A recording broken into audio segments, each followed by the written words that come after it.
Good morning. I'm Pastor Randall Knighton, pastor of Spirit of God Christian Church, and here is your morning's minute devotional.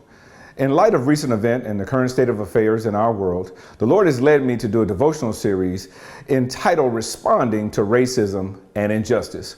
I would first encourage you to go back and listen to this past Sunday's message, and that can be found on YouTube under Spirit of God Christian Church, where we dealt with not contributing to sin, but combating it with Christ, where we dealt with the racial issues that are going on in our world. Also wanted to announce that this coming Sunday at 5 p.m., we're going to have a Spirit of God Teen Town Hall Zoom meeting. And I invite all of you to come and be a part of that and join in with us. But for this morning's devotional, as we are responding to racism and injustice, our scripture will come from Isaiah chapter 1, verse 17 in the New King James Version of the Bible. And it says, "Learn to do good, seek justice, rebuke the oppressor, defend the fatherless, plead for the widow."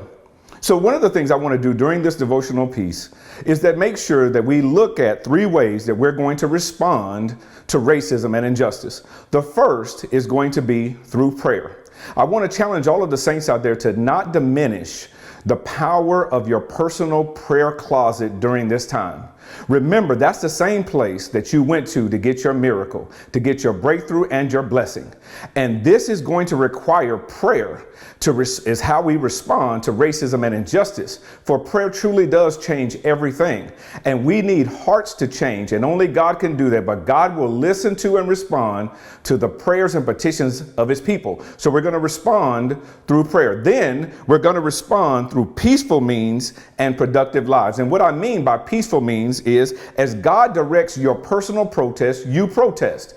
If that means that you want to march, then march. If that means that you want to sit down and write a letter to those who are in power and authority, if that means you want to call them out on social media about some of the injustices that are going on, then certainly do that, but do it in a way that is peaceful. All of us can't protest the same way, but if all of us are protesting in some form or fashion and doing it in a peaceful means, then we get all bases covered and our voices are heard. But then we have to live productive lives. That means then handle your area and your arena.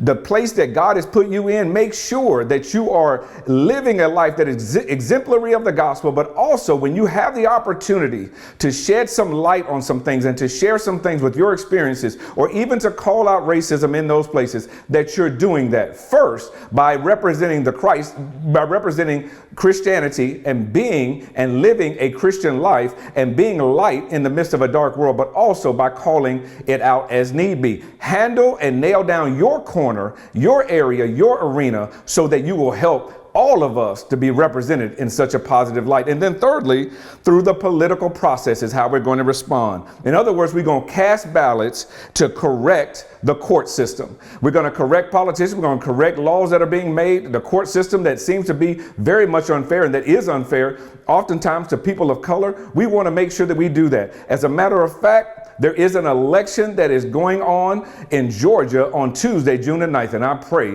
that you're going to be there casting your ballot to make a change and responding this way through the political process. Now, what we see in this particular scripture is Isaiah just reminds us, learn to do good. Let's make sure we do that. Seek justice, rebuke the oppressor, defend the fatherless, plead for the widow. Let's make sure we're looking after those who don't have a voice, and make sure we're exercising our voice first, our voice in prayer. And then let's make sure that we are peacefully handling our business, living productive lives, and then also exercising ourselves through the political process, knowing that that's how we're going to make positive change as we respond to racism and injustice. I'm Pastor Randall Knighton, and I pray that you have a productive day.